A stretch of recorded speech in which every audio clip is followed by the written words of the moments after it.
Bonjour marraine, et bienvenue sur Les Belles d'Ébène, un espace dédié à l'épanouissement, à l'encouragement et à la valorisation de la femme africaine.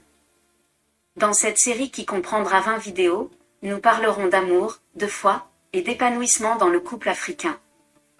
Dans les épisodes précédents, nous avons parlé de valoriser son partenaire, de respecter les différences et de choisir la paix plutôt que le besoin d'avoir raison. Aujourd'hui, nous allons explorer une clé essentielle pour garder ton couple solide même dans la tempête. Il s'agit de faire preuve de patience dans les moments tendus. Marraine, la patience est une arme puissante dans le couple.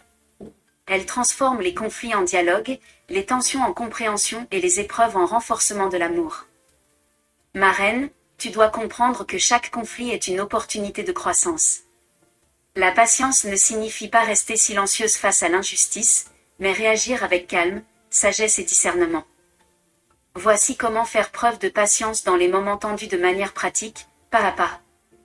Le premier point consiste à respirer profondément avant de répondre. Prends quelques secondes pour calmer tes émotions et éviter les réactions impulsives. Le deuxième point consiste à écouter pleinement ton partenaire, même si tu es contrarié. Parfois, il a besoin de parler pour se sentir compris, et ta patience crée cet espace. Le troisième point consiste à choisir tes mots avec soin.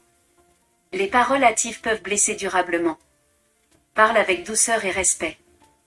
Le quatrième point consiste à te rappeler que la paix vaut plus qu'avoir raison. Dans les moments tendus, l'humilité et la patience sauvent la relation. Le cinquième point consiste à prier et demander la sagesse divine. La patience vient aussi de Dieu, implore-la pour rester calme et juste.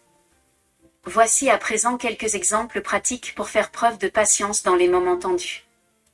Le premier exemple consiste à respirer 3 fois profondément avant de répondre à une remarque qui te blesse. Le deuxième exemple consiste à dire « Je préfère qu'on en parle plus tard, quand on sera tous les deux calmes ». Le troisième exemple consiste à écouter sans interrompre, même si tu n'es pas d'accord.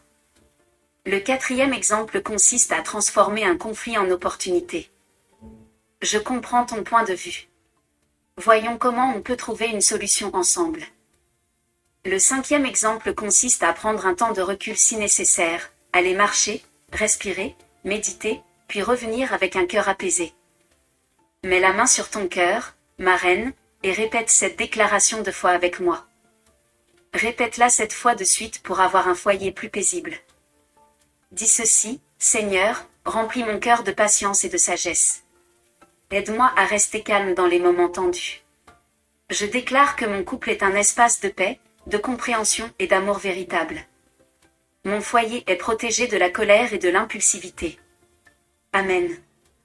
Aujourd'hui, marraine, je t'invite à identifier un moment récent de tension dans ton couple et à agir avec patience la prochaine fois.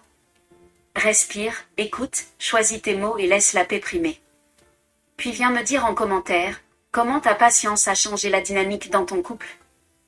Si cette vidéo t'a inspiré, abonne-toi maintenant, like la vidéo, et partage-la à une autre femme africaine qui souhaite apprendre à cultiver la patience et l'amour dans son couple. Ensemble, ma sœur, nous bâtissons une communauté de reines calmes, sages et aimantes. Dans la prochaine vidéo, ma reine, nous découvrirons une clé très puissante pour nourrir la complicité. Il s'agit de rire et partager des moments joyeux ensemble. Tu apprendras comment l'humour et la joie renforcent le couple et rendent l'amour durable. Reste connecté, et souviens-toi. La patience transforme les tempêtes en arc-en-ciel dans ton couple. Que Dieu te bénisse et à très bientôt.